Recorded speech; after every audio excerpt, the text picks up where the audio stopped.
Hi, and welcome back to the Perio Patient Podcast, a podcast for my patients and anyone else who cares to listen. My name is Dr. Ben Young, and I am a practicing periodontist in the beautiful city of San Antonio in the great state of Texas.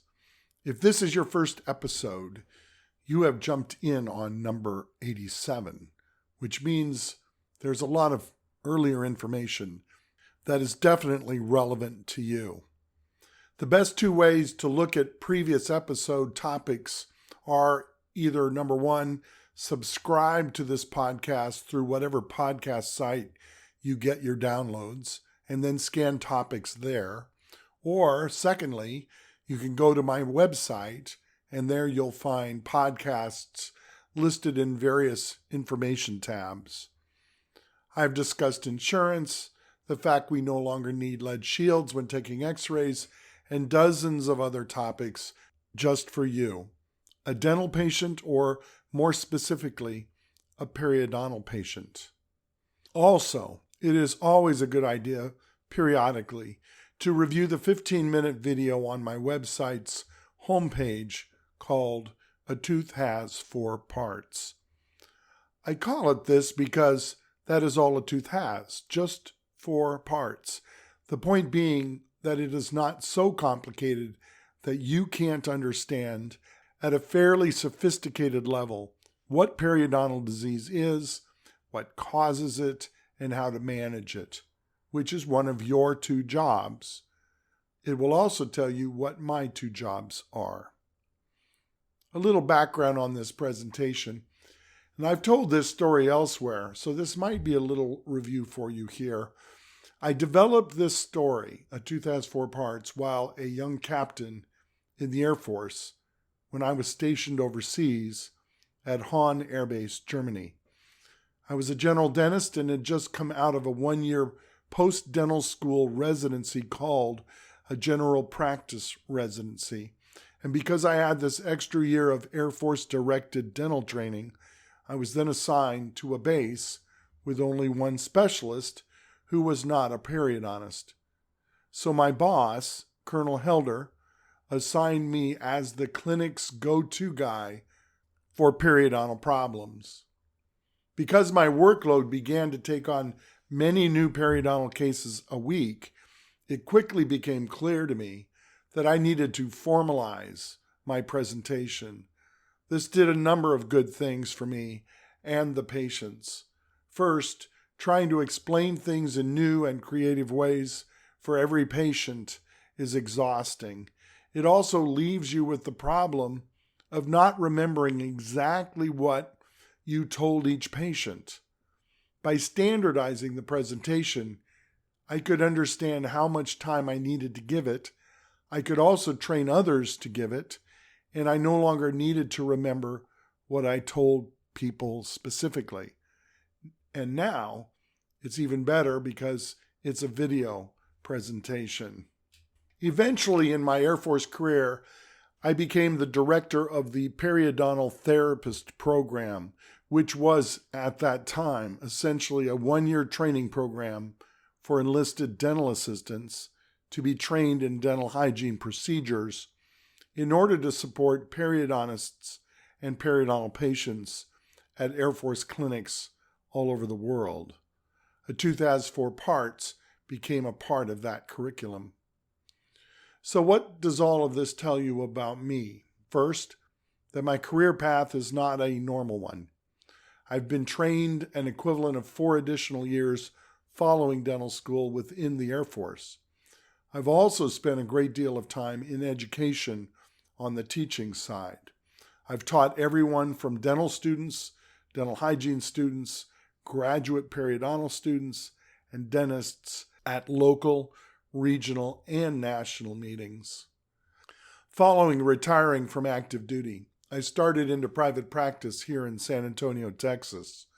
For a little while, I came out of the private practice to help develop and promote a technology startup company that both won a national award and hit an economic iceberg. This was back in the 2007 to 8 time frame. So I went back into private practice a second time after that. And as is always the case in careers, I took my previous experiences to change my present method of practice. For one thing, I started and maintained my presence professionally as a solo practitioner without a dental hygienist this time.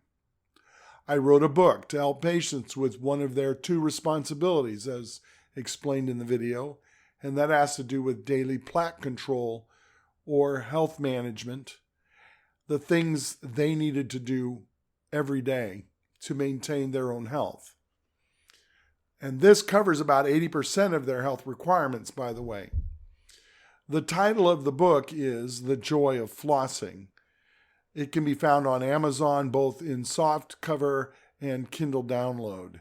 It is actually written for families in order to help young people avoid periodontal disease in the future by learning and practicing flossing every day. And it also explains toothbrushing and all the rest, but its principal focus is on the importance of learning to floss well as a kid. I started 2 podcasts because of the fact I don't have a dental hygienist. One for patients, you're listening to it, and one for my professional colleagues, especially dental hygienists, on how to take care of patients who've been treated by me for periodontal disease. It's how we communicate, a lot of it.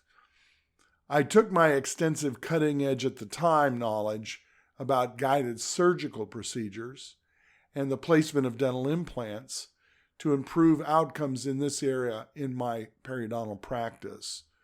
So all was not lost simply because the technology startup company didn't pan out.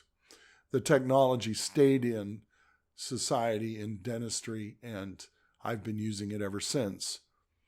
And finally, probably the best for last, I incorporated the power of a particular soft tissue laser to speed up the healing of periodontal disease at lower discomfort, fewer appointments, and lower cost overall than equivalent methods that I'd been performing before the laser for decades.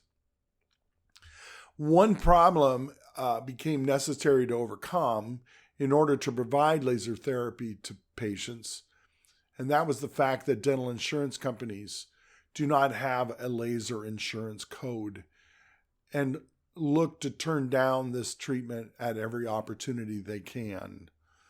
This meant for a few in the past that they received laser therapy and then found their insurance companies would not cover the cost. This obviously was not a sustainable way to treat patients. To tell them their insurance company might not cover the cost of their care, and if they did not, the patient would be responsible for covering the cost themselves, often due to the inability to really be clear on potential costs. Many would either delay treatment or elect no treatment at all, both very unhealthy options. So I was left with a choice: return to conventional care, which ultimately would result in patients paying more for their care, even with insurance covering that portion that insurance would, or I would accept the reality that insurance does not cover laser and offer it anyway. By choosing to stick with the better treatment for patients and understanding that I would not be receiving anything from any third parties, which also meant that my office would not need to apply for things and wait for things. The administrative costs would come down. It meant that this particular service could be transacted between just me and the patients, and this meant I now had the opportunity to lower my fees, which is what I did. The laser fees are a set fee, and it's between patients and me, and that's how we do it. Finally, if you have been one of my laser-treated patients, you might consider letting your family and friends know about my services, because for the time being, I do not plan to change my fees. This means that the increasing inflation of goods and services that society is experiencing will continue to cause problems for people financially. So this becomes an opportunity for people to get their mouths periodontally healthy at a relatively low cost. Obviously, as my overhead rises, there might come a point where I have to raise fees, but I will hold out as long as I can. This is because I believe now is the time for people to obtain good dental care and become as healthy as they possibly can. The easiest way to encourage others to see me is to simply pass this podcast on to them or direct them to my website. Finally, there are no mask mandates in my office. If you feel comfortable wearing a mask, you are perfectly welcome to do so. I discuss COVID a great deal on other podcasts if you want to understand more about it or my opinions about it. And as part of pandemic recovery and all the worries and concerns this has brought into people's lives, I've started what I call the Still Point Project. You can check this out. Go to my website. You'll find a link. Or you can go to thestillpoint.substack.com. Well, that's plenty for now. I hope you and yours are doing well. You have been listening to the Perio Patient Podcast, and I am still Dr. Ben Young. Thanks for listening.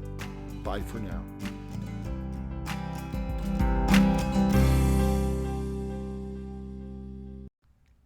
I lost my job at the bank on the very first day. A woman asked me to check her balance, so I pushed her over.